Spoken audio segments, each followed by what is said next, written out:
আমার প্রিয় ছাত্রছাত্রীরা, সোমনাথদার কোচিং সেন্টারে তোমাদের সবাইকে স্বাগত। উচ্চ মাধ্যমিক পরীক্ষার আজকের হোম ম্যানেজমেন্টের লাস্ট মিনিটের সাজেশন নিয়ে আমরা আলোচনা করব।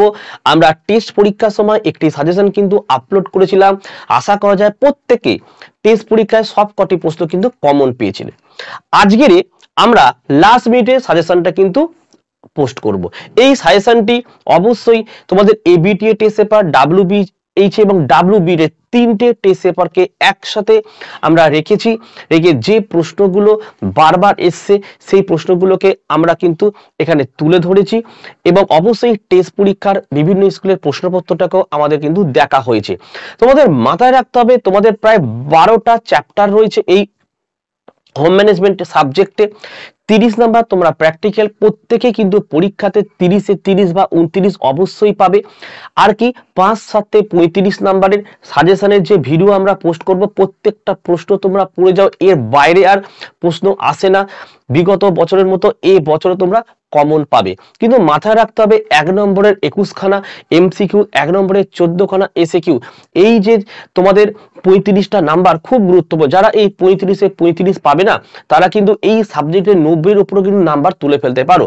তো এই এমসিকিউ এর উত্তরগুলো ভালোভাবে প্র্যাকটিস করতে হবে। দেখো 2023-এ যখন আমরা সাজেশন দিয়েছিলাম সেই সময় প্রচুর পরিমাণে কিন্তু এমসিকিউ এসএকিউর সাজেশনের ভিডিও আপলোড করেছি। দেখো এমসিকিউ এসিকিউর কিন্তু কোনো সাজেশন হয় না, সবই পড়তে হয়। তাই গত বছরের যে সাজেশনের ভিডিওগুলো ছিল, বিশেষ করে এমসিকিউ এসিকিউ, অবশ্যই তোমরা দেখে নিও।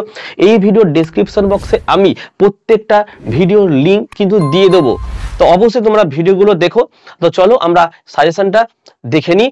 আর বাকি সাবজেক্টের লাস্ট মিনিটের সাজেশন পেতে হলে অবশ্যই ভিডিওর ডেসক্রিপশন বক্সে তোমরা দেখে নাও, পরপর লিঙ্ক আছে, লিঙ্কে ক্লিক করে দেখো। তো চলো আমরা ভিডিও শুরু করি। উচ্চ মাধ্যমিক 2024 হোম ম্যানেজমেন্ট সাজেশন নম্বর বিভাজন। দেখো 1 নম্বরের 21খানা এমসিকিউ থাকে সমান সমান 21, একটা 4 এখানে এক্সট্রা হয়েছে, এটা মিস্টেক। এবং এসএকিউ থাকে তোমাদের 1 নম্বরের 14খানা এবং ডিএকিউ থাকে 7 নম্বরের 5খানা। টোটাল 5-7-35, এই হচ্ছে 70 নম্বরের পরীক্ষা। এবং 30 নম্বরে তোমাদের প্র্যাকটিক্যাল পরীক্ষা থাকে, যেখানে তোমরা প্রত্যেকে 30-এর মধ্যে 30 বা 29 পেয়ে যাও। এবং 70-এর মধ্যে 70 পেতে হলে এইখানে যে বড় প্রশ্নগুলো আমি দিয়েছি তোমরা দেখে যাও, এর বাইরে আর কোনো বড় প্রশ্ন কিন্তু পরীক্ষা আসবে না, কারণ তোমার টেস্ট পরীক্ষা দেখে যারা সাজেশন দেখে পরীক্ষা দিয়েছিলে প্রত্যেকটা প্রশ্ন কিন্তু কমন পেয়েছিলে। তো চলো আমরা ভিডিওটি শুরু করি। দেখো প্রতিটি প্রশ্নের মান 7। প্রথম অধ্যায়ের নাম কি? পারিবারিক জীবনে পরিচালনা পদ্ধতি। এখানে আমি দুটো প্রশ্ন দিয়েছি। 1 নম্বর দেখো, গৃহ পরিচালনার উদ্দেশ্য কি? সাধারণ মূল্যায়ন ও বিশিষ্ট মূল্যায়ন আলোচনা করো। 2 নম্বর দেখো, গৃহ পরিচালনা বলতে কী বোঝো? পরিচালনা পদ্ধতির সোপানগুলি আলোচনা করো। এই দুটো প্রশ্ন তোমরা ভালোভাবে প্রস্তুত করে যাও। যদি এই অধ্যায় থেকে কোনো প্রশ্ন আসে এই দুটোর মধ্যে একটি প্রশ্ন শিওর আসছে। দ্বিতীয় অধ্যায় দেখে নাও, সিদ্ধান্ত গ্রহণ কি আছে। 1 নম্বরের প্রশ্ন দেখো, সিদ্ধান্ত গ্রহণ কাকে বলে? একটি উপযুক্ত উদাহরণ সহযোগে সিদ্ধান্ত গ্রহণের বিভিন্ন ভাগ ব্যাখ্যা করো। 2 নম্বরের প্রশ্ন, দলগত সিদ্ধান্ত গ্রহণের পদ্ধতিতে কী ধরনের পরিণতি লক্ষ্য করা যায়? সিদ্ধান্ত গ্রহণের বৈশিষ্ট্য আলোচনা করো। 3 দেখো, অবসাদ বলতে কী বোঝো? অবসাদের প্রকার ও কারণ আলোচনা করো। গৃহিণীর অবসাদের মাত্রা কমানোর 5টি বিষয় আলোচনা করো। দুটো প্রশ্ন, প্রথম দুটো খুব গুরুত্বপূর্ণ, কিন্তু 3 নম্বরের প্রশ্নটিও অবশ্যই তোমরা কিন্তু দেখে যাবে।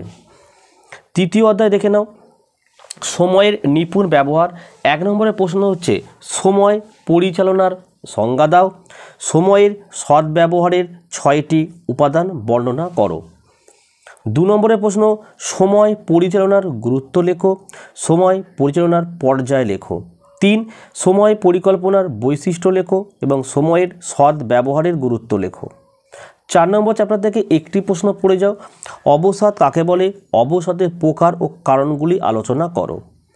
5ম অধ্যায় দেখো, একটি প্রশ্ন পড়ে যাও, শ্রম লাঘবের যন্ত্রপাতি বলতে কী বোঝায়?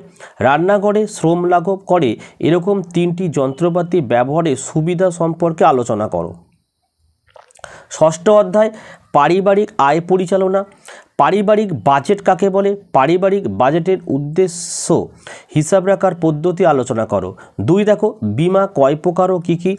বিমা করার সুবিধা লেখো। বিমা গ্রাহকের 2টি কর্তব্য লেখো। 3 ডাকঘরে কী কী প্রকল্পে টাকা সঞ্চয় করা যায়? ডাকঘরে মাসিক আয় প্রকল্প ও রেকারিং ডিপোজিট স্কিম সম্বন্ধে আলোচনা করো। 4 দেখো পরিবারের বিনিয়োগ বলতে কী বোঝো? বিনিয়োগ সংক্রান্ত 5টি নীতি আলোচনা করো। এই অধ্যায় থেকে তো একটি প্রশ্ন থাকবেই থাকবে, তাহলে এই 4টি প্রশ্ন কিন্তু বাদ দেওয়া যাবে না, এখান থেকে কমন আসবে। সপ্তম অধ্যায় দেখো 1 বয়ঃসন্ধিকালের সংজ্ঞা দাও। বয়ঃসন্ধিকালের সমস্যা সমাধানে অভিভাবক, স্কুল ও স্কুলের শিক্ষক শিক্ষিকার ভূমিকা আলোচনা করো। এর সাথে পড়ে রাখবে যে বয়ঃসন্ধিকালের অপরাধ প্রবণতার কারণ আলোচনা করো। 2 নম্বর প্রশ্ন ক্লাস পালানোর কারণ আলোচনা করো। ক্লাস পালানোর সমস্যা কীভাবে সমাধান করা যায় সেই বিষয়ে তোমার মতামত দাও। অষ্টম অধ্যায় এখান থেকেও প্রতি বছর একটি প্রশ্ন আসে, এবছরে এখান থেকে একটা আসবেই। 1 নম্বরের প্রশ্ন সুষম আহারের সংজ্ঞা দাও। সুষম আহারের ICMP এর বিজ্ঞানীরা খাদ্যকে কয়টি ভাগে ভাগ করেছেন এবং কি কি সুষম খাদ্যের বৈশিষ্ট্য লেখো। 2 প্রাতরাশের গুরুত্ব এবং প্রাতরাশ না খাওয়ার কারণ লেখো। 3 ঐতিহ্য এবং প্রচার মাধ্যম কিভাবে খাদ্য নির্বাচনে প্রভাবিত করে। 4 পরিবারে খাদ্য নির্বাচনের বিভিন্ন বিষয় আলোচনা করো। মাত্র 4টি প্রশ্ন দেওয়া হয়েছে। 9ম অধ্যায় দেখে নাও পোশাক পরিচ্ছদের ব্যবস্থাপনা। তো 1 নম্বর প্রশ্ন হচ্ছে পোশাক নির্বাচনের সময় রেখা, রং এবং গঠন বেষ্টিত কীভাবে প্রভাবিত হয় আলোচনা করো। 2 বস্ত্র ধৌতির বিভিন্ন পর্যায়ে আলোচনা করো। পশমের পোশাক কীভাবে সংরক্ষণ করা উচিত। 3 নকশার মূলনীতি আলোচনা করো। বিভিন্ন ধরনের রেখার সাহায্যে পোশাক কীভাবে সৌন্দর্য সৃষ্টি করা হয় তা লেখো। 4 দেখে নাও শুষ্ক ধৌতিকরণের সুবিধা ও অসুবিধা লেখো। মার দেয়া সুতিবস্ত্র কেন সংরক্ষণ করা উচিত নয়। 10ম অধ্যায় গৃহের কাজে সুসমন্বিত ব্যবস্থা করা।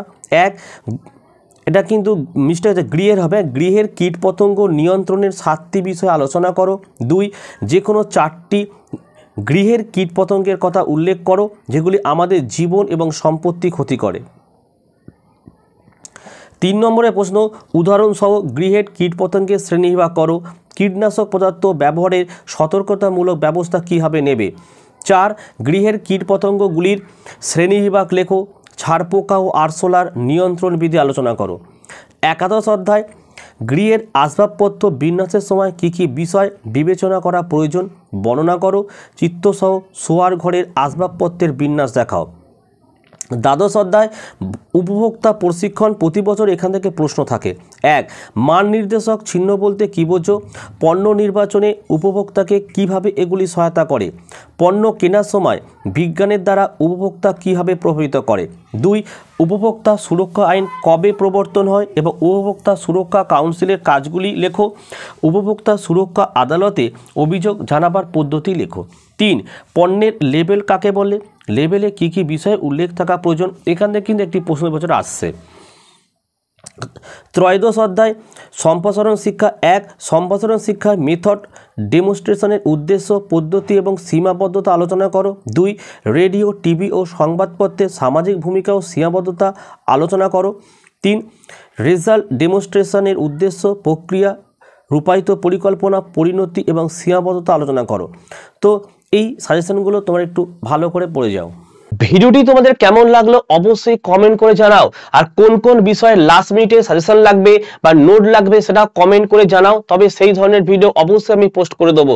ঠিক আছে, ভিডিও ভালো লাগলে একটি লাইক করো এবং চ্যানেলে নতুন হলে চ্যানেলটিকে সাবস্ক্রাইব করো, পাশে থাকা বেল আইকন প্রেস করে অল নোটিফিকেশনটাকে অন করো, যাতে আমি যখনই কোনো ভিডিও আপলোড করব সবার প্রথম যেন তোমাদের কাছে পৌঁছে যায়। তাহলে আজকের ভিডিও আমি এখানে শেষ করছি। তোমরা প্রত্যেকে ভালো থেকো এবং সুস্থ থেকো।